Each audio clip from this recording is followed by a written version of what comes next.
हिरण्यकशिपु नाम का जो राक्षस था, वो राक्षस बड़ा अहंकारी था।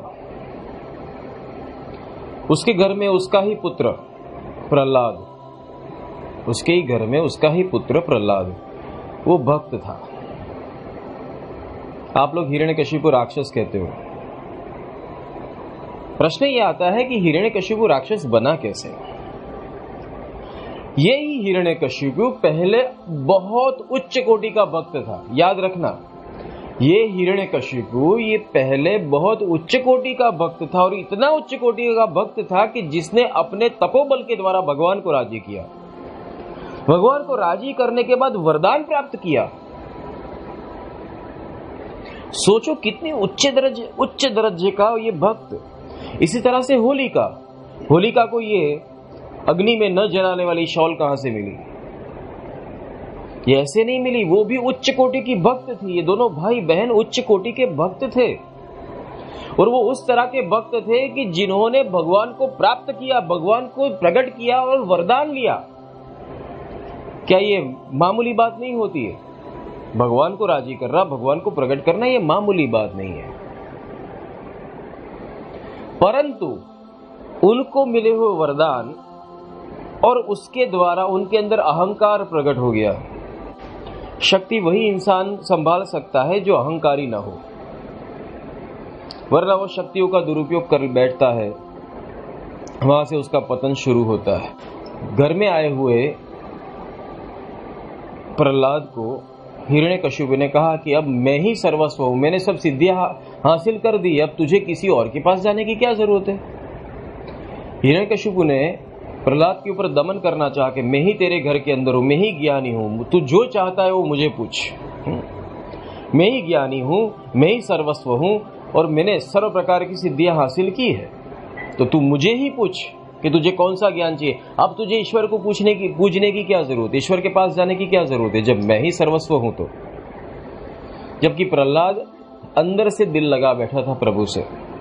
और एक बात याद रखना, जिसका दिल प्रभु से लग गया, मतलब कि जो परमात्मा के प्रेम के अंदर ढल गया, उसको दुनिया की कोई ताकत उस प्रेम को मिटा नहीं सकती है। हाँ, तुम शरीर से अलग हो सकते हो, अंतर से नहीं। शायद ऐसा हो सकता है कि दुनिया तुमको परमात्मा के पास जाने न दे, भक्ति करने न दे, ये हो सकता है। पर एक बात याद रखना, अंदर जो बैठा है ना, उसकी भक्ति निरंतर चालू ही रहेगी, वो कभी समाप्त नहीं हो सकती। जिस्म मर जाता है, रूह कायम रहती है। और ये बात जब प्रहलाद ने न मानी, उसका अहंकार और अप्रतिम प्रकट हो गया, और प्रहलाद की बहुत सारी परीक्षाएं ली गई। पर्वत से फेंका गया, उसके पास सांप के बड़े बड़े टोकरे भेजे गए, हाथी के नीचे कुचलने का प्रयास किया, ऐसे बहुत सारे प्रयास किए। मजे की बात यह थी कि प्रहलाद का विश्वास इतना अप्रतिम था कि उसको ये शंका नहीं थी कि भगवान मुझे बचाएंगे। वो यही मानता था कि वो तो प्रभु तो मेरे अंग संग साथ है। देखो, दो बात में बहुत फर्क है। भगवान आएंगे वो बात अलग है, और जो कहता है नहीं वो तो मेरे अंग संग ही तो है। इतने सारे एहसास होने के बाद भी जब व्यक्ति चलित हो जाता है, तब वो व्यक्ति भक्त कहलाने के काबिल नहीं रहता। यही हुआ कि प्रहलाद कभी चलित नहीं हुआ।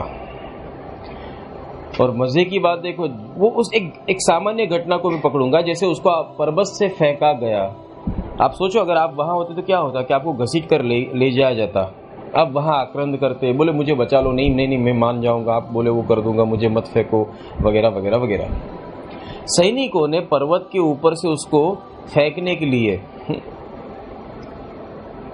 ऐसे स्विंगिंग कराना शुरू किया। प्रहलाद को मजा आ रहा था, प्रहलाद के अंदर एक आनंद था, और प्रहलाद उस भाषा का प्रयोग कर रहा था कि जल्दी फेंको कि प्रभु मुझे जल्दी अपनी बाहों में उठा ले। सोचो इस प्रहलाद की भक्ति और उसकी श्रद्धा कैसी होगी। मैं आपको ये सिखाना चाहूंगा, ऐसी प्रहलाद जैसी अगर भक्ति आप में प्रकट हो जाए, आपका बाल इस जगत के अंदर कोई बाका नहीं कर सकता है। दूसरी बात, आपके जीवन में मुसीबतें आएगी जो हर एक के जीवन में आती है, चाहे यहाँ राम हो या रहीम हो या तो दशे दश अवतार ही क्यों ना आए, सबके जीवन में तकलीफ आई है और आएगी, क्योंकि यहाँ तकलीफें आना ये मुकद्दर में लिखा गया है हर एक के। क्यों? क्योंकि ये काल पुरुष का जगत है, वो हर एक के जीवन में तकलीफ देगा, ऊंच नीच नहीं देखता है। अगर तुम परमात्मा हो या परमात्मा के बेटे हो या तो सामान्य आत्मा हो, उससे उसको कोई फर्क नहीं, उसका काम है तुम्हें तकलीफ देना। परंतु प्रहलाद की परिभाषा देखी आपने, उसने अपनी भक्ति डिगाई नहीं। और सबसे महत्व की बात, जब होलिका दहन हुआ तो होलिका के पास वरदान था और प्रहलाद के पास कोई वरदान नहीं था। सबसे महत्व की बात है कि हिरण्यकशिपु के पास वरदान था और उस जिसके पास वरदान था उसके सामने प्रहलाद ने जंग छेड़ी थी भक्ति की। होलिका के पास वरदान था, उसके सामने उसने जंग छेड़ी। होलिका ने कहा, कोई भाई आप इस प्रहलाद को मुझे दे दो, मैं उसको जला देती हूँ। प्रहलाद के पीछे ये लोग क्यों पड़े थे जानते हो? क्योंकि प्रहलाद करता था परमात्मा की भक्ति और हर एक व्यक्ति उस जमाने में प्रहलाद की भक्ति देखकर सब लोग प्रभु भक्ति करने लगे, ताकि हिरण्यकशिपु की भक्ति धीरे धीरे नीची होने लगी। वहां उसकी जय जयकार होती थी, उसकी जय जयकार कम हो गई, और ये हिरण्यकशिपु से बर्दाश्त नहीं हो रहा था।